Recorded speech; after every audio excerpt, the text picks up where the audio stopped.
అందుకొరకే మృతులను సజీవులుగా చేయువాడు అనే నిర్వచనము ఒకే ఒక్క ప్రభువుకు ఉంది. అది ఎవరికి తెలుసా? యేసు ప్రభువు. ఏం ఏం ఏం సంబోధన అండి? మృతులను, బిగ్గర చెప్పండి, మృతులను సజీవులుగా చేయువాడు. నా వెనకలు అంటారా? మృతులను సజీవులుగా చేయువాడు అంటే చనిపోయిన విషయాలను, చనిపోయిన పరిస్థితులను, చనిపోయిన సంస్థలను, చనిపోయిన బంధాలను, మృతతుల్యమైన వ్యాపారాలను, మృతతుల్యమైన ఆర్థిక స్థితులను, మృతతుల్యమైన బంధాలను, మృతతుల్యమైన పరిచర్యలను, మృతతుల్యమైన కుటుంబాలను, మృతతుల్యమైన సంస్థలను తిరిగి సజీవులుగా చేసే దేవుని యొక్క శక్తిని ఒక 5 నిమిషాలు మీకు పరిచయాలను ఆశపడుతున్నా. సిద్ధమనే వాళ్ళు చేయొద్దండి. మనలో చాలాసార్లు మనం భయపడేది ఏంటంటే కుటుంబ వ్యవస్థలు విచ్ఛిన్నమైపోయి జీవము బంధాల నుంచి వెళ్ళిపోతుంది. అయినా నటిస్తాం, జీవం ఉన్నట్టే నటిస్తాం. మన భాషలో డెడ్ మ్యారేజెస్, వివాహాలు ఏమవుతాయండి? ఇంకా చచ్చిపోయినట్లే. But we still act as adjusting. అంటే అడ్జస్ట్ అవుతున్నామండి, ఏదో అడ్జస్ట్ అవ్వాలి తప్పదు కదా అని. We keep adjusting and we keep managing the dead marriages. Number 2, I want talk about dead prayer lives. చచ్చిపోయిన ప్రార్థన జీవితం. అంటే ఆ ప్రార్థనలో జవాబు వస్తుందని మనకు కూడా తెలియదు, కానీ ఏదో దేవుడు అర్థం చేసుకుంటాడులే, నడిపిస్తున్నాడులే, బండి సాగుతుందిలే అని చెప్పి ఏదో ఆచారంగా ప్రార్థన చేస్తాం. డెడ్ వర్షిప్, చచ్చిపోయిన ఆరాధనలు. అంటే ఆరాధన రొటీన్ అండి, ఆదివారం ఆరాధించాలి తప్పదు, మాకు పూర్వీకులు నేర్పించారు కాబట్టి ఓ 2 పాటలు, లేదా మహా అంటే 3 పాటలు, 4 పాటలు ఏదో అట్లా ఆరాధన చేసి వచ్చేస్తాం. అంతేగాని మన హృదయంలో ఎటువంటి ఆ కదలిక అనేది మనము చూడం. డెడ్ కాలింగ్స్, చచ్చిపోయిన పిలుపులు. అంటే దేవుని కొరకు వాడబడే సీజన్ అయిపోయిందండి, ఇంకా నేనేం పెద్ద వాడబడ్డానికి సీన్ లేదు, ఇంకా అంతే ఎన్నో ఆశలతో వచ్చాను కానీ all that season is over. ఏదో ఆ టైంకి దేవుడు ఏదో వాడుకున్నాడు, దాని తర్వాత నన్ను పెద్ద వాడుకునేంత సీన్ ఏమీ లేదని. కొన్నిసార్లు డెడ్ డ్రీమ్స్, చచ్చిపోయిన కలలు, చచ్చిపోయిన దర్శనాలు. అంటే ఎంతో ఆశపడ్డామండి కానీ అది వర్కౌట్ అవ్వలేదు, అలా జరుగుతుందని అనుకున్నాం కానీ అది జరగలేదు, మరి మేమేం చేస్తాం, మా సమస్య ఏంటి, అది అలా దేవుడు అలా రాశాడు, మరి ఏం చేస్తాం, అట్లా అయిందని చెప్పి మనం కొన్నిసార్లు ఏం చేస్తామండి, నిరీక్షణ కోల్పోతాం. I want to address today those dead situations in your life. It could be dead business, dead ministry, dead marriage, dead calling, dead ministry and dead situations in life. మృతతుల్యమైన పరిస్థితులు అంటే జీవము లేని ప్రాంతాలు, కదలిక లేని ప్రాంతాలు. డెత్, ఒక ప్రాంతంలో మరణం ఉంది అంటే అర్థం ఏంటంటే అది కదలదు, ఆ శవానికి కదలిక ఉండదు, ఆ శవానికి జీవము ఉండదు. జీవము కోల్పోయి కదలిక కోల్పోయిన పరిస్థితుల గురించి నేను ఈరోజు ఒక 5 నిమిషాలు మీరు అనుమతిస్తే మాట్లాడిన ఆశపడుతున్నా. కొన్నిసార్లు ఈ మృతతుల్యమైనని తిరిగి బ్రతికించే సామర్థ్యం ఉందా అంటే ప్రభు అంటాడు మృతులను సజీవులుగా చేయువాడు ఎవరండి? మన ప్రభువే. అందుకొరకే ప్రభు ఒక మాట అన్నాడు, I am the way, I am the truth, I am the, భలే చెప్తున్నారు, బిగ్గర చెప్తారా? I am the life. నేనే మార్గం, నేనే సత్యం, నేను కూడా కాదు, నేనే జీవం. ఈరోజు ఆ జీవ ప్రదాత అయిన దేవుడు, ఆథర్ ఆఫ్ లైఫ్ అయిన దేవుడు, మృతులను సజీవులుగా చేసే దేవుడు ఒక్కసారి నేను తాకుతే చచ్చిపోయిన ప్రాంతము తిరిగి బ్రతకాల్సిందే. ఎంతమంది మాట నమ్ముతున్నారు? ఈరోజు మరి ప్రభు ఎలా తాకుతాడు? తన అభిషేకము మృతతుల్యమైన ప్రాంతాన్ని ఎలా తాకుతుంది? How can I receive that life in the dead situation? మృతతుల్యమైన ప్రాంతంలో తిరిగి జీవాన్ని ఎలా పొందుకోవాలంటే ఇప్పుడు కూడా ఒకటే మాట, స్ట్రెచ్. నా వెనకాల చెప్పండి, బిగ్గర చెప్పండి. ఏంటి బ్రదర్ స్ట్రెచ్ అని చెప్తున్నారు, ఇదేం స్ట్రెచ్ అంటారా? ఇంతకుముందు కత్తి అన్నారు, ఇప్పుడేం స్ట్రెచ్ చేయాలని. రండి చూద్దాం. 2వ రాజుల గ్రంథము 4వ అధ్యాయము 34వ వచనంలో షూనేమిరాలు దేవుని సేవకుని ఆతిథ్యం ఇచ్చింది. తన జీవితంలో ఏ కొరత ఉందో ఆ కొరతకు జవాబు పొందుకుంది. తన కుమారుడిని తను పొందుకొని సంవత్సరం తిరిగే లోపల ప్రవక్త బహుమానంగా ఎంతో ఏది కలలైతే వద్దనుకున్నదో, ఏదైతే నేను మేనేజ్ చేయలేను అనుకుందో, ఒకవేళ ఇచ్చినట్టే ఆశ చూపించి నాకు ఆశ నెరవేరకుండా అడియాసలైతే ఏ గాయం వస్తుందని బాధపడుతూ వచ్చిందో, వీటికి జవాబుగా కుమారుడు పొందుకుంటే ఒకానొక సమయంలో ఆ కుమారుడు తలపోయినని చెప్పి ఆ యొక్క పొల ప్రాంతానికి వెళ్ళి ఆ ఉదయకాలం యథావిధిగా ఆరంభించబడింది. ఆ ఇంటికి వెళ్తున్నప్పుడు ఆ యొక్క డ్యూటీకి ముఖ్యంగా ఆ యొక్క పొలానికి వెళ్తున్నప్పుడు అమ్మ వెళ్ళొస్తానని చెప్పి ఉదయకాలం చేతులు ఊపితే తనలు ఎంతో సంతోషపడింది. అబ్బా నా కొడుకు కలల స్వప్నముగా ఈరోజు తిరిగి పొలంకి వెళ్తున్నాడు, నాన్నతో పాటు వెళ్తున్నాడు, భవిష్యత్తులో ఆ పొలం అంతా కూడా నా బిడ్డే చూసుకుంటాడని ఇన్ని సంతోషాలు, కలలన్నీ కూడా నెరవేరుతున్న సందర్భంలో అలా బిడ్డను పంపిస్తుంది. ఎన్నో కోటి ఆశలు నెరవేరుతున్న సమయము ఆ బిడ్డను అలా పంపించింది. గంటలో 2 గంటలో తెలీదు, మధ్యాహ్నం లోపు వార్త వచ్చింది, ఆ బిడ్డని నడుచుకుంటూ వెళ్ళినవాడు ఆ బిడ్డను మోసుకొని తీసుకొస్తున్నారు. కొర ప్రాంతం ఉన్నాడు, తలపోయిన నా తల పోతుంది, నా వల్ల కావట్లేదని చెప్పి వాడు వచ్చేసాడు. వాడిని తీసుకొచ్చారు, చేతిలో పెడితే వాడు అలాగే అమ్మ చేతిలో ఒడిలో చనిపోయాడు. వాగ్దానం చనిపోయిందా? దేవుడిచ్చిన వాగ్దానం నెరవేరపు చనిపోయిందా? కోటి ఆశల స్వప్నానికి గురిగా కారణభూతు నిలబడిన బిడ్డే కనుమరుగైపోయాడా? ఈ చనిపోయిన బిడ్డ ఎలా బ్రతికాడు? చనిపోయిన దర్శనాలు ఎలా బతుకుతాయి? చనిపోయిన వాతావరణాలు తిరిగి జీవం ఎలా ప్రవహిస్తుంది? ఈరోజు నీ ప్రాంతంలో ఏ కన్నీటి వేదంతో బయట చెప్పుకోలేకొచ్చావు? ఇది చనిపోయింది, జీవం లేదు, కదలిక లేదు, వాసన లేదు, స్పర్శ లేదు, ఉనికి లేదు, కదలిక లేదు, ఇక్కడ there is no life, there is no movement అని బాధపడుతొచ్చావా? ఎలా బిడ్డ బతికాడో, అభిషక్తుడైన ఈ ఎలీషా ఆ చనిపోయిన ఆ బిడ్డ విషయంలో ఎలా జీవాన్ని ట్రాన్స్ఫర్ చేశాడో, ఎలా చనిపోయిన బిడ్డ ఎలా బ్రతికాడో ఒక మాట ఈరోజు అందరం కలిసి ఏమి చాపాడో చూద్దాం. Can you all read together? 2 Kings 4:34, 2 రాజులు 4:34 కలిసి చదువుకొని ప్రభు శరీరం తాకుదాం. ఎందుకంటే ఘనమైన సమయంలో ఉన్నాం. చాలామంది కన్నీటితో వచ్చారు, ఎన్నో వందల కిలోమీటర్లు ప్రయాణం చేసి, కొందరు లైవ్లో ట్యూన్ అయ్యి, దేవుడు నన్ను ఒకసారి తాకుతే బాగుండని, రివైవల్ కొరకు, రెస్టరేషన్ కొరకు, ఈ నా జీవితం బ్రతుకుతే బాగుండు, నా ఆశలు బ్రతుకుతే బాగుండు, నా బిడ్డల జీవితం బాగైతే బాగుండు, నా వ్యాపారం తిరిగి కట్టబడితే బాగుండని కోటి ఆశలతో దేవుని మందిరానికి వస్తుంటే, ఈరోజు నిన్ను తిరిగి బ్రతికించి దేవుడు పంపించును గాక. 2 రాజుల గ్రంథం 4:34 కలిసి చదువుకుందాం. మంచము మీద 33-34 చదువుదాం. తానే లోపలికి పోయి వారిద్దరే లోపల ఉండగా తలుపు వేసి యెహోవాకు ప్రార్థన చేసి మంచము మీద ఎక్కి బిడ్డ మీద తన్ను చాచుకొని తన నోరు వాని నోటి మీదను, తన కండ్లు వాని కండ్ల మీదను, తన చేతులు వాని చేతుల మీదను ఉంచి బిడ్డ మీద పొడుగుగా పండుకొనగా ఆ బిడ్డ ఒంటికి వెట్ట పుట్టెను. 35 తాను దిగి ఇంటిలో యువతల నుండి అవతలకు ఒకసారి తిరిగి నడిచి మరలా మంచం మీద ఎక్కి వాని మీద పొడుగుగా పండుకొనగా బిడ్డ 7 మార్లు తుమ్మి కండ్లు తెరిచెను. చాలు. 34 వచ్చిన చదువుదాం మళ్ళొకసారి. మంచం మీద ఎక్కి బిడ్డ మీద తన్ను చాచుకొని he stretched himself upon the child. 34 వచనంలో stretched himself upon the child. దయచేసి ఈ మాట వినండి. తన్ను తాను ఆ బిడ్డ మీద, మృతతుల్యమైన ఆ బిడ్డ మీద ఏం చేశాడు? దయచేసి చెప్పండి, ఏం చేశాడు? చాపుకున్నాడు. He stretched himself on this dead child.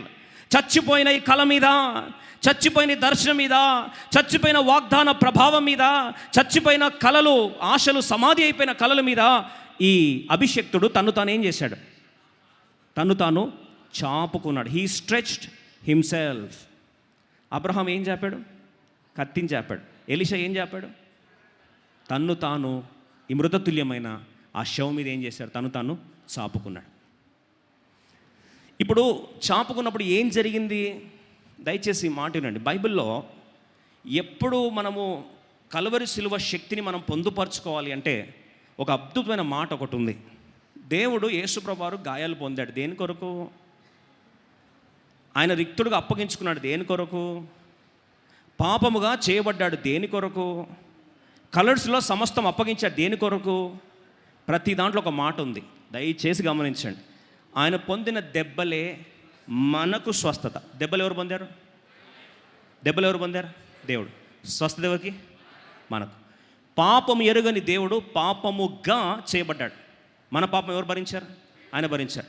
మరి పాపంగా చేయబడ్డప్పుడు నీతి, ఆయన నీతిని ఎవరికి ఆరోపించాడు? మనకు ఆరోపించాడు. దయచేసినండి. గాయాలు ఆయనకి, స్వస్థత మనకు. ఎస్ అనే వాళ్ళు చేతండి. పాపం భరించింది ఆయన, నీతి ఆరోపించింది మనకు. ఎస్ అనే వాళ్ళు చేతండి. మరణము పొందింది ఆయన, జీవం ఆపాదించింది మనకు. ఎస్ అనే వాళ్ళు చేతండి. శ్రమ పొందింది ఆయన, మహిమను మనకు ఆపాదించాడు. ఎస్ అని వాళ్ళు చేత. ఈ అన్ని పదాల్లో ఒక మాట ఉంది, ఏం తెలుసా? ఐడెంటిఫికేషన్ అంట. సబ్స్టిట్యూషనల్ ఐడెంటిఫికేషన్ అంట. బహుశా ఇది థియోలాజికల్ పదం అయినా సరే ఎంతో శక్తి ఉంది. సబ్స్టిట్యూషనల్ ఐడెంటిఫికేషన్ అంటే మనకు బదులుగా దేవుడు మన కార్యాన్ని ముగించిన దాన్ని మనం ఆయనతో ఐక్యపరచుకుంట ద్వారా అది మనకు ఆరోపించబడుతుంది. మనం ఆయనతో ఐక్యపరచుకున్నప్పుడు ఆయన శక్తి మనకేమైందండి? ట్రాన్స్ఫర్ అవుతుంది. దీని ఒక మాటలు ఏంటంటే, మనం పడాల్సిన శిక్ష మనం నిలబడితే ఈ ప్లేస్లో ఎవరు పడతారు? దేవుడు పడతారు. ఏమైంది? సబ్స్టిట్యూట్ అయింది. ఒక ప్లేయర్ బ్యాటింగ్లో దిగాడు, ఇంజురీ అయింది, ఆయన లోపలికి వెళ్తాడు, ఆయన ప్లేస్లో ఎవరు దిగుతారు? వేరే దిగుతారు. ఇప్పుడు ఆట ఆడేది ఎవరు? సబ్స్టిట్యూట్ ఆట ఆడతాడు. కానీ యాక్చువల్లీ ఎవరు ప్లేస్లో ఆడుతున్నాడు? ఇంజూరీ అయిన వారి ప్లేస్లో ఆడతారు. మనం ఇంజూరీ అయినాము, మన ప్లేస్లో ఆట ఎవరు ఆడతారు? దేవుడు ఆడతారు. అర్థమేలా చేస్తాను. ఈ మర్మం అర్థం చేసుకున్నప్పుడు ఇప్పుడు చనిపోయిన ఆ బిడ్డకి ఈ ఎలీషా అభిషేకం అనేది ట్రాన్స్ఫర్ అవడానికి అక్కడ ఐడెంటిఫికేషన్ అండ్ సబ్స్టిట్యూషన్ ఈ రెండు జరిగాయి. ఆర్డర్ ఒక్కసారి చూద్దాం. అంటే ఎలా ఐక్యపరుచుకున్నాడు? దయచేసి వినండి. 3 మాటలు 34 వచనంలో 3 ఆర్డర్లో 1, 2, 3 మీరు చెప్పండి. మళ్ళీ చదువుతాం. మంచం మీద ఎక్కి బిడ్డ మీద తను చాచుకొని తన నోరు. ఫస్ట్ ఎక్కడండి? ఫస్ట్ ఎక్కడ? నోరు. నెక్స్ట్ ఎక్కడ? నెక్స్ట్ ఎక్కడ? నెక్స్ట్ ఎక్కడ? కళ్ళు. ఇప్పుడు పైనుంచి కిందకు వస్తే ఫస్ట్ ఏది తాకుతుంది? కళ్ళు ఫస్ట్ తాగుతాయి, నోరు ఫస్ట్ తాగుతుందా? కళ్ళు ఫస్ట్ తాకుతాయి. కానీ ఇక్కడ ఏం ఫస్ట్ తాకింది? నోరు. దయచేసి అర్థం చేసుకోండి మర్మం అది. ఏది ఫస్ట్ తాకితే ఏముంది బ్రదర్ అంటారా? చాలా డిఫరెన్స్ ఉంది. ఫస్ట్ ఏది వేసుకోవాలి అదే వేసుకోవాలి. కింద ఫౌండేషన్ వేసి ఇటుకలు పెట్టి పైన రూఫ్ వేస్తావా? రూఫ్ వేసి కింద ఫౌండేషన్ వేస్తావా? కింద ఫౌండేషన్ వేసి పిల్లర్స్ వేసి పిల్లర్స్ తర్వాత ఏం చేస్తావు? రూఫ్ వేస్తావు. దేనికైనా పద్ధతి ఉంటుంది కదా. ఎస్ అనే వాళ్ళు చేస్తారా? ఇప్పుడు రండి. ఫస్ట్ ఏంటంట? వాని నోరు. వాని నోరు వాని నోటి మీదను. నెక్స్ట్ తన కళ్ళు వాని కళ్ళ మీదను. నెక్స్ట్ ఏంటండి? కళ్ళు. మూడోది ఏంటి? చేతులు వాని చేతుల మీదను ఉంచి. ఈ ఒక బ్యూటిఫుల్ మర్మం. బిడ్డ మీద పొడుగుగా పండుకొనగా ఆ బిడ్డ ఒంటికి వెట్ట పుట్టాను. చాలు. There is a 3-step formula for revival. Number 1, it starts with. ఎందుకు అంత డౌట్ అండి? ఫస్ట్ దేంతో స్టార్ట్ అవుతుంది? నోటితో. నెక్స్ట్ కంటితో, తర్వాత చేత్తో. అందుకొరకే నోరు ఫస్ట్ ఆఫ్ ఆల్, నోరు ఏం చేస్తుందంటే, నోరు యొక్క పరిచర్య మొదటిగా, నోటి యొక్క పరిచర్య ఏంటంటే, నోరు మన నోటి నుంచి వెలువరించబడిన మాట. దయచేసి వినండి. అభిషేకం ఎప్పుడు కూడా ట్రాన్స్ఫర్ అవ్వాలి అంటే, అభిషేకం ఎప్పుడు కూడా ట్రాన్స్ఫర్ అవ్వాలంటే ఫస్ట్ వాక్కు ద్వారా ట్రాన్స్ఫర్ అవుతుంది. ఆది యందు వాక్యముడెను, వాక్యం దేవుని యొద్ద ఉండెను, వాక్యమే. ఇప్పుడు ఎండిపోయిన ఎముకలు ఉన్న ప్రాంతంలో ప్రవక్తను పంపించి దేవుడు ఫస్ట్ ఏమన్నాడు? ప్రవక్తను పంపించి ఫస్ట్ ఏమన్నాడు? చచ్చిపోయిన ఎముకలు బ్రతకాలంటే ఫస్ట్ ఏమన్నాడు? వెళ్ళి హెజ్కేల్ 37:4 ఏముంది? హెజ్కేల్ 37:4 ఏముంది? ఎజెకియల్ 37:4 ఆ చనిపోయిన, ఎండిపోయిన, చెదిరిపోయిన, ఛిద్రమైపోయిన ఎముకల దగ్గరికి వెళ్ళి అందుకు ఆయన ప్రవచనం ఎత్తి, ఎండిపోయిన ఈ ఎముకలతో ఇట్లనుము, యెహోవా మాట ఆలకించండి. First of all, if the dead things have to rise again, anointing will transfer through the word. దేవుని మాట ద్వారా అభిషేకం ఏమవుతుందండి? పారుతుంది. అర్థమేలా చేస్తారా?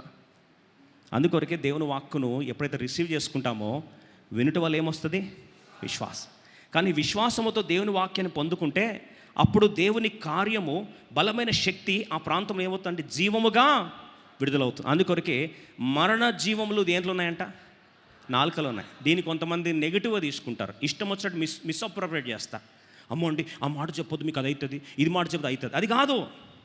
మరణ జీవం నాలుకలో ఉన్నదంటే దేవుని వాక్కు, నోటి నుంచి వెలువడించే వాక్కు, ద రిలీజ్డ్ వర్డ్, రేమా వర్డ్, అంటే అభిషేకముతో విడుదలైన ప్రత్యక్షత కలిగిన మాట, దేవుడు సెలవించే ప్రత్యక్షత కలిగిన మాటను ఎప్పుడైతే రిసీవ్ చేసుకుంటామో అక్కడ మొదటిగా ఏం ట్రాన్స్ఫర్ అవుతుంది? అభిషేకము ట్రాన్స్ఫర్ అవుతుంది. ఇంకో మాటలో విస్తరింపు, మొదటిగా నోటి దగ్గర విస్తరింపు అయితే ఆటోమేటిక్గా పొర్లింపు పైకి వస్తే కుమ్మరింపు. అందుకొరకు ఈ సంవత్సరం దయచేసి డోంట్ లూజ్ ద వర్డ్. వాక్యము ఎట్లా పడితే అట్లా వింటున్నానులే, ఏ రోజు చెప్పారులే ఈరోజు. మళ్ళీ సగం మందికి బ్యాటరీ ఆఫ్ ఉంటుంది సెకండ్ మెసేజ్. ఏదో త్వరగా బల్ల విరిస్తే వెళ్ళిపోతామండి, మాకెందుకు ఈ టార్చర్ అండి అని. ఓ మాట చెప్తా, బ్రతికించే వాక్యం ఎన్నిసార్లు పోగొట్టుకుంటున్నావో నువ్వు. You are losing the word that is giving you life just because you are watching the calendar and time. నేను బ్రతికించే వాక్కు ప్రపంచంలో ఎక్కడైతే చూసినా సరే దొరకని దేవుని వాక్కు నీకు ఇస్తున్నాడా? ఆ ప్రత్యక్ష నీకు వస్తుందా? Don't lose that opportunity, don't lose that opportunity. నీ అభిషేకాన్ని దేవుని వాక్కు ద్వారా దేవుడు పంపిస్తే, ఆయన మా వాక్కులో దేవుని మాటలో ధననిధి, అభిషేకపు ధననిధి, నేను బ్రతికించే మాట జీవపు ఊట. అందుకొరకే ఆ మాటని ప్రతి జీవమును పొందుకుంటావో ఆ వాక్కులో దేవుడు తన అభిషేకాన్ని, తన స్వస్థతని, తన అద్భుతములు, సమస్తమైన వాక్కును పంపించి వారిని స్వస్థపరచండి. Yes or no? ఆయన వాక్కును పంపించి ఎండిపోయిన ఎముకలు బ్రతుకుమని చెప్పాడు. బ్రతికాయా లేదా? బ్రతికాయి. ఇక్కడ కూడా చెప్పి ఆ వ్యక్తి జీవితంలో ఆ కుమారుని బ్రతికించడానికి మొదటిగా ఏం చాపాడు? నోరు చాపాడు. దయచేసి వినండి.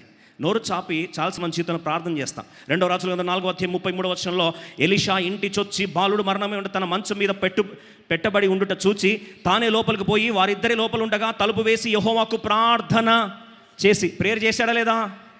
మళ్ళీ చాలామంది ప్రేయర్ చేస్తాం. నేను అడుగుతాను, ఎలీషా ప్రార్థన చేస్తే బాబు బతికాడా? 33లో ప్రార్థన చేశాడు, బాబు బతికాడా? బ్రతకలే. ఈరోజు మనం స్టేజ్ 1 దగ్గర అయిపోయి ప్రార్థన చేస్తున్నామండి, ఆయన దేవుడు ఏం జవాబు ఇస్తలేడండి అంటే ఇయ్యడండి. ఉత్త ప్రార్థన చేసి ఆపితే కుదరదు. ప్రార్థన చేసిన తర్వాత ఎలీషా ఏం చేయాల్సి వచ్చింది? స్ట్రెచ్ అవ్వాల్సి వచ్చింది.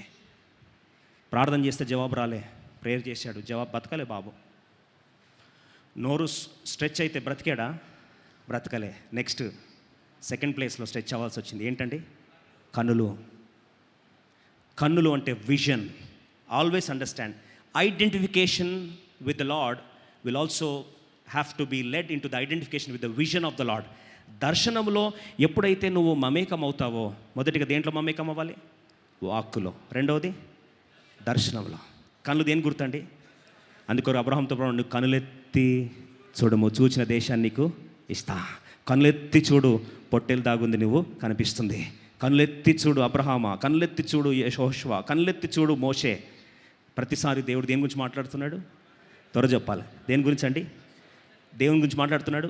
దర్శనం గురించి దేవుడు మాట్లాడుతున్నాడు. మన జీవితంలో ఎప్పుడైతే దర్శనాన్ని అర్థం చేసుకుంటామో, when you identify your self with the vision, wonders will happen. దయచేసి వినండి, ఐడెంటిఫికేషన్ విత్ ద విజన్. ఒక మాట వినండి, మనందరూ తెలిసిందే, నయోమి దేవుని పట్ల దర్శనం ఉందా లేదా? Yes or no? అని సర్వశక్తుడు అని గుర్తించిందా లేదా? ఎస్ ఆర్ నో అండి? గుర్తించింది. ఇప్పుడు అన్యురాలైన రూతు నయోమితో ఐడెంటిఫై చేసుకుంటున్నప్పుడు ఒక మాట అనింది. ఏమనింది తెలుసా? నీ జనమే నా జనం. ఇప్పుడు ఐడెంటిఫై చేసుకుంటుంది, సబ్స్టిట్యూట్ చేసుకుంటుంది. అమ్మా నయోమి, నీ ప్లేస్లో నేను వస్తున్నా. నీ దేవుడు ఏమవుతాడు? నా దేవుడు. నీ బిడ్డలు ఏమవుతారు? నా బిడ్డలు. నీ జనమే నా జనము, నీ దేవుడే నా దేవుడు. నీ మరణము తప్ప ఏది కూడా దూరం చేయడానికి వీలు లేదు. ఇప్పుడు ఒక అన్యురాలు, దయచేస్తునండి, అన్యురాలు ఒక యూదురాలకి ఇచ్చిన దర్శనంతో తను ఏం చేసింది? ఐక్యపరుచుకుందనే వాళ్ళ చేత. ఓ నయోమి, నీ దర్శనం ఏదంటే, నా దేవుడు సర్వశక్తి గల దేవుడు, మృతులను సజీవులుగా చేసే దేవుడు, నా దర్శనం ఇదయ్యా అంటే, రూతుని అడిగి, రూతు నీ దర్శనం ఏంటంటే, ఆమె ఒకటే మాట అనింది. ఆమె దర్శనం మొత్తం నేను ట్రాన్స్ఫర్ చేసుకున్నా. ఆమె దర్శనం అంతా నేనేం చేస్తున్నా? ఐడెంటిఫై చేసుకున్నా. ఆమె దర్శనం సబ్స్టిట్యూట్ అయిపోయింది. ఆమె ప్లేస్లో ఎవరు వెళ్ళిపోయారు? రూతుని నేను వెళ్ళిపోయినా. మళ్ళీ రాగా అంత ఈజీగా వెళ్ళిపోతావా? అవును, నీ జనమే నా జనం, నీ దేవుడే. దేవుని పట్ల నీకేం అవగాహన ఉందో దాంతో నేనేం చేస్తున్నా? ఐక్యపరచుకుంటున్నా. From today I don't have another god. I don't have a god of Moab. Moab దేవుడు కాదు నాకు. ఈరోజు నుంచి బెత్లెహేము దేవుడే నా దేవుడు. మరణం తప్ప ఏది దూరం చేయడానికి వీలు లేదు. I don't have any vision for myself. Your vision is my vision. Your vision is my vision. ఐక్యపరచుకుని. Yes or no? ఒక మాట చెప్తాను. ఎలీషా ఉన్నాడు, ఏలి అద్భుతాలు చేశాడు. ఏలి అద్భుతాలు చేస్తే ఎలీషా కొత్త దర్శనం ఏం లేదు. ఎలీషా ఏమన్నా తెలుసా? ఏలి అన్నాడు, అయ్యా నేను గిల్గాల్కి పోతున్నా అంటే నీ ఎంబడి వస్తా అన్నాడు. బేతల్కి పోతున్నా అంటే నీ ఎంబడి వస్తాను. ఎవరు దానికోతా? నీ ఎంబడి వస్తాను. ఎరికో నీ ఎంబడి వస్తాను. ఏందా ఊరికే నా ఎంబడి వస్తా అంటే ఒకటే మాట అన్నాడు, మరణం తప్ప ఏది నన్ను దూరం చేయడానికి వీలు లేదు. Your vision is my vision. అవునా? అంత సీన్ ఉందా? సరే, టెస్ట్ వచ్చినప్పుడు సుడిగాలి, తుఫాను, మొత్తం అగ్ని రథాలు వచ్చి డిస్టర్బ్ చేస్తుంటే అప్పుడు కూడా చూస్తావా? బరాబరు చూస్తా. ఒక అభిషేక్తుని దేవుడు నాకు చూపిస్తే అభిషేక్తుని విడిచిపెట్టే ప్రసక్తే లేదో. ఐ విల్ నాట్ లీవ్ అని నా ఒట్టేసి చెప్తున్నా, విడిచే ప్రసక్తే లేదని. మిగతా అందరూ థియాలజీ స్కూల్లో కూర్చున్నారు. ఈయన అన్నాడు విడిచిపెట్టే ప్రసక్తి, ఓయ్ నా ఎంబడి వస్తే తుఫాన్లు వస్తాయని విడిచిపెట్టాను, అగ్నిరథాలు వస్తాయి విడిచిపెట్టాను, ఎటుపోతా నాకే తెలియదు అని. ఎటుపోతే నీకు తెలియకపోతే పట్టుకుంటే ఎక్కడ పోయినా అని లాస్ట్కి వెళ్తా ఉన్నాడు. Your vision is my vision. అగ్నిరథాలు వచ్చాయి, ఎత్తుకొని వెళ్తా ఉన్నాడు. నా తండ్రి నా తండ్రి నా తండ్రి అని గోలబెట్టి ఏడుస్తూ ఉన్నాడు. పైనుంచి వచ్చి ఒకటి పడ్డది. ఏం పడ్డది చెప్తారా? ఫోటో కాదు, దుప్పటి వచ్చి పడింది. ఇప్పుడు ఆ దుప్పటి పట్టుకున్నాడు. See, the identification happened. Substitute happened. Elijah's vision became Elisha's vision. ఏలియా దర్శనం ఎవరి దర్శనం అయింది? ఎలీషా దర్శనం. అర్థమైన చేతండి. ఇప్పుడు వచ్చాడు, ఎవరిదాన్ని అడ్డంగా ఉంది, దుప్పటి పట్టుకున్నాడు. ఏలియా దేవుడు ఎక్కడ? ఎలీషా దర్శనం ఎక్కడ అన్నాడా? త్వర చెప్పాలి. ఏలియా దేవుడు ఎక్కడ? Where is God of Elijah? Try చేస్తా, సబ్స్టిట్యూట్ చేసుకున్నా. కర్ర ఆ దుప్పటి తీసుకున్నాడు, ఎవరు దానికి వేసి కొట్టాడు. ఏమైంది? పాయలైపోయింది. ఆ దుప్పటి ఎక్కడ వేసుకొని వెళ్ళినా సరే, ఆ దుప్పటి ఎక్కడ తీసుకుని వెళ్ళినా సరే అభిషేకం ట్రాన్స్ఫర్ అయిందా లేదా? Yes or no? Vision has to be identified and substituted. ఈరోజు దర్శనం విషయంలో క్లారిటీ లేదు. ఒకరోజు నీ దేవుడే నా దేవుడు అంటాం, ఇంకో రోజు నీ దేవుడే వద్దుపో అంట. ఒకరోజు అభిషేక్తుని విడిచిపెట్టానంటే మరుసటి రోజు కొత్త అభిషేక్తులు ఎక్కడున్నా వెతుక్కుంటాం. షాపింగ్ బాగాలే, ఇక్కడ అక్కడ బాగుందని. ఎప్పుడు కోతి దుంకినట్టు ఏం చేస్తుండాలి? ఇటు దుంకి ఇటు నుంచి అటు దుంకాలి. ఇంక ఏముంటుంది అభిషేకం? ఏలేని దేవుడు చూపించాడా? పట్టుకోయా అక్కడ. ఆ దుప్పటి వచ్చి ఏమైతే నీ మీద ఒకరోజు పడుతుంది కదా. He said I will not let you go. శనివారం ఏమైంది? నువ్వు వస్తే తప్ప పోవడానికి వీలు లేదా. అరే గెహజీ తీసుకోపో అంటే ప్రసక్తే లేదు. నీ కాలు దగ్గర పడి చచ్చిపోతావు. వస్తావా? మన భాషలో వస్తావా? నేను చస్తా, ఆయన నేను చంపుతాను లేదు, అట్లాంటమే కాదా. I will not leave you till you come. Vision ఎప్పుడైతే సబ్స్టిట్యూట్ జరిగిందో, దయచేసి వినండి, వద్దన్నా సరే అభిషేకం ఎప్పుడైతే ట్రాన్స్ఫర్ అవుతుందో దర్శనం ద్వారా ఏమవుతుందండి? ట్రాన్స్ఫర్ అవుతుంది. మొదటి దేని ద్వారా ట్రాన్స్ఫర్ అవుతుంది? వాక్కు ద్వారా. మొదటి దేని ద్వారా? వాక్కు ద్వారా. రెండవది దర్శనము ద్వారా, విజన్ ద్వారా దేవుడు స్పష్టంగా ఏం చేస్తాడు? ట్రాన్స్ఫర్. అందుకొరకే ప్రభు ఒకటే మాట అన్నాడు. యేసు ప్రభు శిష్యులందరూ కూడా తన దర్శనాన్ని ఎవరికి ఇచ్చాడండి? తన శిష్యులకు దేవుడు అప్పగించాడు. కొత్త దర్శనం ఏమి ఇవ్వలే. ఆ దర్శనాన్ని వాళ్ళు ఏం చేస్తారంటే ఐడెంటిఫై చేసుకున్నారు. ఎక్కడ చూసినా పౌలు దగ్గర వచ్చినా సరే ఆయన మరణ, భూస్థాపన, పునరుద్ధానం ఎందు తను ఏం చేశాడు? ఐక్యపరచడం. ఈ క్రీస్తునే ప్రకటిస్తున్నామన్నాడు. నశించిపోతున్న వారికి వెర్రితనం, కానీ అది నశించిపోతున్న మనకు దేవుని శక్తి అండి. ఏం కొత్తదేం రాదు, కొత్త కావాలి కొన్ని మర్మాలు. మరి ఏంది అక్కడ ఉండేది? Phenomena will not change. See universal formulas won't change. A+B² ఎక్కడికి వెళ్ళినా సరే అంతే ఉంటుంది, ఏం మారదు అది. ఆయన మరణ, భూస్థాపన, పునరుద్ధానం ఎంతో ఐక్యపరచుకున్నట్లయితే ఆ శక్తి నీకు ట్రాన్స్ఫర్ అవ్వాల్సిందే. Yes, it has to be. ఏంటంటే ఆయన శరీరం, రక్తం ఏంటి మనం భోజించేది? ప్రవ్వా, నా మరణాన్ని నువ్వు మరణించావు, నీ యొక్క శరీరం విరగొట్టబడ ద్వారా నాకేమైంది? పాపము క్షమించబడింది. నీ కార్చిన రక్తము నాకేమైంది? నూతన నిబంధనగా మారిందయ్యా. దీంట్లో నేను ఏం చేస్తున్నా? ఐక్యపరచుకొంచున్నా. అంతే కదా ప్రభు శరీరం అంటే. ఇది అర్థమైన వాళ్ళు చేద్దండి. ఇంకా అర్థం కాకపోతే వాళ్ళలో పాల్పొన పొందకండి. ఎందుకంటే ఆచారం అయితే నీకు బలహీనత వస్తుంది, కానీ శక్తి రాదు. చచ్చిపోయిన ప్రాంతాల్లో జీవం రావాలంటే you have to identify with the Lord's body and his blood. It he's become a substitute. ఐక్యపరచుకొనుట. ఆయన మరణంలో ఐక్యపరచుకుంటున్నాం, ఆయన భూస్థాపనలో ఐక్యపరచుకుంటాం, ఆయన పునరుద్ధానంలో కూడా ఐక్యపరచుకుంటున్నాం. ఆయన శ్రమలలో మనం కూడా ఏం చేస్తున్నాం? ఐక్యపరచుకుంటున్నాం. ఆయన ప్రత్యక్షతలో మనం ఏం చేస్తున్నాం? ఐక్యపరచుకుంటున్నాం. ఆయన కృపలో మనం ఏం చేస్తున్నాం? ఐక్యపరచుకుంటున్నాం. ఆయన బలహీనతలో మనం ఏం చేస్తున్నాం? ఐక్యపరచుకుంటున్నాం. అమ్మో ఇన్ని ఎందుకు చెప్తున్నారండి అంటే సత్యమే. Identification will be the key for transfer of anointing. Identify with his vision. మూడో మాట ముగిస్తాను. లాస్ట్కి ఎక్కడికి వచ్చాడు? చేతులు క్రియలు. అందుకొరకే క్రియలు లేని విశ్వాసము. త్వరగా చెప్పండి, క్రియలు లేని విశ్వాసము, క్రియలు లేని విశ్వాసము, క్రియలు లేని విశ్వాసము. Do what you can and God will do what you can't. నువ్వు ఏది చేయాలో అది చెయ్యు, ఐడెంటిఫై చేసుకో. అప్పుడు ఏది నువ్వు చేయలేవో అది దేవుడు చేస్తాడు. ఎలీషా ఆ బిడ్డకు జీవం ఇవ్వలేడు. ఆ ఎలీషా ఏం చేయగలుగుతాడు? ఆ వ్యక్తి మరణంలో తను ఐక్యపరచుకున్నాడు అంతే. క్రియల రీతిగా చేతులు కూడా వెళ్ళి ఐక్యపరచుకున్నాయి. జీవం ఇవ్వాల్సింది ఎవరండి? జీవం ఇవ్వాల్సింది ఎవరో? దేవుడు, ఎలీషా కాదు. జీవం ఎలీషాలో లేదు. జీవము ఎలీషాను అభిషేకించిన దేవునిలో ఉంది. ఎందుకు చెప్తున్నా ఈ మాట అంటే, చచ్చిపోయిన ఎలీషాను తీసుకెళ్ళి సమాధి చేస్తే తర్వాత వాడిని భూస్థాపన చేయలేక తీసుకెళ్ళి ఎముకలు ఆ యొక్క సమాధిలో పడేస్తే చచ్చిపోయిన అభిషేకం ఉన్న ప్రాంతాలు కూడా తాకితే ఏమైంది? జీవముతో మళ్ళీ తిరిగి బ్రతికాడు. Yes, if anointing is dead still it has power. అభిషేకము చచ్చిపోయింది అనుకుంటే కూడా దాంట్లో ఏముంటుంది? తాకు, చచ్చినోడు బతుకుతాడు. అలాంటి అభిషేకం దేవుడు విడుదల చేయను గాక. Yes, some places may seem dead, but come with faith and identify God flows the life and anointing through it. అందుకొరకు క్రియలు ఎప్పుడైతే ఐక్యపరచుకునేసరికి 17-20 ఒకసారి 2 రాజుల 4వ అధ్యాయం 34 చదువుదాం, ముగించుకుందాం. 34 2 కింగ్స్ చాప్టర్.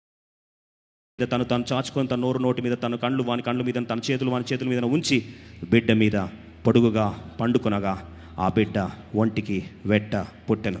ఇప్పుడు ఆ బిడ్డలో వేడి పుట్టిందా లేదా? చనిపోతే బాడీ ఏమవుతుందండి? చల్లగా అవుతుంది. మీరు చనిపోయిన వాళ్ళు వెళ్ళి పట్టుకోండి, అట్లని చెప్పి ఎవరో చావాలని కోరుకోకండి. చనిపోయిన వాళ్ళు వెళ్ళి పట్టుకుంటే బాడీ ఏమవుతుంది? చల్లగా ఉంటుంది. ఇప్పుడు ఆ బాడీకి ఏం ట్రాన్స్ఫర్ అయింది? వేడి పుట్టింది. దయచేస్తానండి, వేడి పుట్టినంత మాత్రం బాబు బతికాడా? బతకలేదు. తెలుసుకోండి. నువ్వు సహవాసంలో వచ్చినంత మాత్రాన అద్భుతాలు జరిగిపోలేదండి, ఇంకా విడుదల రాలేదండి, బ్రేక్ త్రూ రాలేదండి, కాబట్టి సహవాసం బేకారండి అంటే నువ్వు బేకారవుతావు.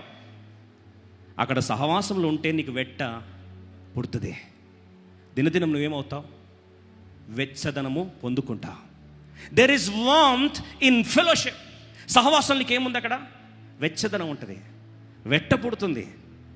అందుకొరకే 2-3 నామపెట్టి చేరిన వాళ్ళ మధ్యలో నేను ఉన్నానన్నాడు. ఈ జీవజల నదులు ప్రవహించే ప్రాంతంలో మనం కలుసుకున్నప్పుడు మనలో ఏమవుతుందంటే ఆత్మీయమైన వెట్ట పుడుతుంది. ఒక కర్ర మంటలోంచి బయటకు తీస్తే అది ఏమవుతుంది? ఆరిపోతుంది.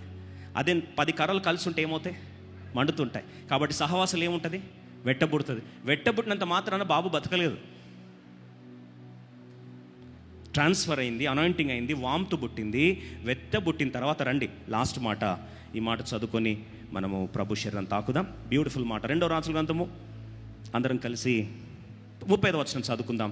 ప్రభు శరీరం తాకుదాం. 35. Let's all read together and close for the day. తాను దిగి ఇంటిలో యువతల నుండి అవతలకు ఒకసారి తిరిగి నడిచి మరల మంచు మీద ఎక్కి వాని మీద పొడుగుగా పండుకొనగా బిడ్డ 7 మార్లు తుమ్మి కళ్ళు తెరిచాను. లాస్ట్ స్టెప్ ఏంటంటే 7 సార్లు ఏం చేశాడు? తుమ్మాడు. 7 times స్నీజింగ్ అంటారు. మీరు అనొచ్చు 7 సార్లు తుమ్మడం మీరు స్పిరిచువల్గా మేమేం తుమ్మాలి అంటారు. దయచేసినండి, తుమ్ము ఎప్పుడు వస్తుంది తెలుసా? దయచేసినండి, తుమ్ము వచ్చినప్పుడు మనలో జరిగే అద్భుతమైన హీలింగ్ ఏంటంటే, మన లోపల ఏదైనా ఇరిటెంట్ ఉందనుకోండి, లోపల ఏదైనా ప్యాథోజన్స్ ఉన్నాయనుకోండి, క్రిములు, ఇన్ఫెక్షన్, ఇరిటెంట్, అలర్జిన్ ఏదైనా లోపల నిన్ను బాగా అడ్డు పెడతా ఉంటే ఈ తుమ్మినప్పుడు అదంతా ఏమవుతుందండి? బయటకు వచ్చేస్తుంది. నీ నుంచి బయటకు వస్తుంది కానీ పక్కన కంటుతుంది. జాగ్రత్త, ఎవరి మీద అంత వారి మీద దుమ్మకండి. ఇప్పుడు ఆ పిల్లవాడు ఎన్నిసార్లు దుమ్మాడండి? 7 సార్లు దుమ్మాడు. అంటే తనలో జీవానికి అడ్డుపడుతున్న ఆ విషతుల్యమైనవి, maybe it was irritants or pathogens, ఇవేవైతే ఆ రెస్పిరేటరీ సిస్టమ్ని అడ్డుపడిందో ఇవన్నీ కూడా లోపల నుంచి ఒక ప్రెషర్ వచ్చి ఏం చేసిందండి? వాటిని ఏం చేసింది? బయటకి తోసేసింది. ఎన్నిసార్లు? 6వసారి బ్రతికాడా? 5వసారి బ్రతికాడా? లోపల ఉన్న చెత్త అంతా బయటకు వస్తే అప్పుడు 7వసారి కళ్ళు తెరిచాడు. దేవుని సన్నిధిలో వాక్యం వింటున్నప్పుడు ఈ వాక్యం ఏం చేస్తుంది తెలుసా? 2 అంచులు గల ఖడ్గముగా లోపల ఉన్న చెత్త అంతటి ఏం చేస్తుంది? క్లీన్ చేస్తూ ఉంటుంది. మీలో చేస్తుంది, నాలో చేస్తుంది, చెప్పేటోన్లో చేస్తుంది, వినేటోన్లో కూడా చేస్తుంది. ఇప్పుడు ఇలా లోపల క్లీనింగ్ అయితే 7 సార్లు హచ్చి హచ్చి హచ్చి అని తుమ్ముతూ ఉంటే లోపల నుంచి ఏమైంది? ప్యూరిఫై అవుతా ఉంది. ఎస్ అనే వాళ్ళ చేత. మనం 6 సార్లు హచ్చి అనేసి 6వ ఏం జరగట్లేదు వెళ్ళిపోతాం. ఈయనకి ఎన్నిసార్లు అయిందండి? 7 అంటే సంపూర్ణత. సంపూర్ణముగా లోపల ఉన్న విషతుల్యమైన వాతావరణం అంతా కూడా ఏమైందండి? క్లీన్ అయింది. అందుకొరకే వాక్యం ఎంత ఎక్స్పోజ్ అయితే, దయచేసి అండి, వాక్యం ఎంత ఎక్స్పోజ్ అయితే మనలో ఉన్న విషయం అంతా ఏమవుతుందండి? క్లీన్ అవుతుంది. ఒక గంపకి బాగా యొక్క కోల్ని తెలుగులో ఏమంటారు? బొగ్గుతో బాగా నింపబడిన గంపనట ఒక తండ్రి అన్నాడు, నాన్న ఈ గంప తీసుకొని వెళ్ళి నీళ్ళలో ఏటికెళ్ళి దాన్ని నీళ్ళు తీసుకొని రా అన్నంట. ఈ వెళ్ళి నీళ్ళు తీసుకొచ్చే లోపల అది మొత్తం లీక్ అయిపోయిందంట. వాళ్ళ బాబు అన్నాడు, నువ్వు ఎంత ముసలో ఇట్లని చేస్తారు మీరు, తీసుకొచ్చే లోపల నీళ్ళంతా ఏమైనాయి? పోయినాయని. అరే ఇంకొకసారి తీసుకురాపోరా అన్నట్ట. సెకండ్ టైం మళ్ళీ తీసుకెళ్ళిపోతే ఈసారి పరిగెత్తుకుంటే ఫాస్ట్గా వచ్చాడు నీళ్ళు పోతని. వచ్చే లోపల నీళ్ళన్నీ పోయినాయంట. ఇట్లా పాపం 7 సార్లు తీసుకొచ్చాడు. 7వ సారి తిట్టకుండా తిడుతున్నాడు, మా నాయనకి జర పోయిందంతా అని చెప్పి. వాళ్ళ నాన్న అన్నాడు, తీసుకోపోరా, చెప్పినట్టు ఇన్రా ఒక్కసారి అని చెప్పి పోయాను. లాస్ట్కి వచ్చే లోపల అన్నాడు, నాన్న 7 సార్లు తెచ్చా, ఒక్క చుక్క నీళ్ళన్నా వచ్చాయా ఇంటికి అన్నాడంట. ఒరే పిచ్చోడా, ఇంటికి నీళ్ళు రావడం కాదురా, గంపను ఒకసారి చూడరా అన్నంట. పట్టి ఇటు బయట కింద పైకి తీసి చూశాడు. ఏమైంది నాన్న? వెళ్ళేదప్పుడు ఎట్లుండే గంప నల్లగా బొగ్గులాగా ఉంది నాయన. ఇప్పుడు ఏమైందిరా? తెల్లగా అయింది. ఏమైందిరా? గంప ఏమైంది? కడగబడింది. చూడండి, నీటికి ఎక్స్పోజ్ అయితే గంప కడగబడితే, వాక్యం అనే నీరు ప్రవహిస్తున్న దేవుని సమృద్ధిలో నువ్వు ఎక్స్పోజ్ అయితే నువ్వు కూడా కడగబడతావు. Life will come back. Yes, dead situations will come back to life, dead marriages will come back to life, dead businesses will come back to life. Don't throw away prematurely. దయచేసి ముందే విడిచిపెట్టి వెళ్ళిపోకో. దేవుని మందిరంలో వాక్యానికి ఎక్స్పోజ్ అయితే నీకేమవుతుంది? లోపల అది హచ్చి హచ్చి అని 7 సార్లు తుమ్మి మొత్తం క్లీన్ అయిపోయిన సిస్టమ్. అప్పుడు వెంటనే కళ్ళు ఏం చేశాడు? తెరిచాడు. తెరిచిన వెంటనే అన్నాడు, పోయి తీసుకెళ్ళి వాళ్ళ అమ్మకి ఇచ్చేపో అని. గేజీ వచ్చే వాళ్ళ అమ్మ వచ్చి తీసుకొని బిడ్డను తీసుకెళ్ళింది. అప్పుడు నిజమైన దైవజనుడని సాక్ష్యం ఇచ్చింది. ఈరోజు ముగిస్తున్నా. మన జీవితంలో ఇన్ని మార్పులు. ప్రార్థన చేస్తే ఫలం రాలే, నోటి దగ్గర చాపితే ఫలం రాలే, కంటి దగ్గర దర్శనం దగ్గర ఐక్యపరచుకుంటే ఫలం రాలే, క్రియల దగ్గర ఐక్యపరచుకుంటే ఫలం రాలే. లాస్ట్కి తుమ్మిన 7 సార్ల తర్వాత ఏమొచ్చింది? ఫలం వచ్చింది. వెట్ట పుట్టింది. లోపల ఉన్న చెత్త అంతా కూడా విడుదలైంది. చచ్చిపోయిన బిడ్డ ఏమయ్యాడు? బ్రతికాడు. ఒక్కసారి నేను అడుగుతున్నాను, దేవునితో ఐక్యపరచుకుంటే, ఏలియాతో ఐక్యపరచుకుంటే ఏలియా అభిషేకం ఎన్నంతలు వచ్చింది? 2 ఒక అన్యురాలు రూతు నయోమితో ఐక్యపరచుకుంటే 10 తరాల శాపం కోల్పోయి యేసుప్రభు వంశావళికి వచ్చిందా లేదా? అరే, ఒక మనుషులు ఐక్యపరచుకుంటే అంత మరి అభిషేక్తుడైన యేసుక్రీస్తు ప్రభు వారి మరణ, భూస్థాపన, పునరుద్ధానంలో శరీరంలో ఐక్యపరచుకుని ఐడెంటిటీ, శక్తి ప్రవాహము, జీవజలన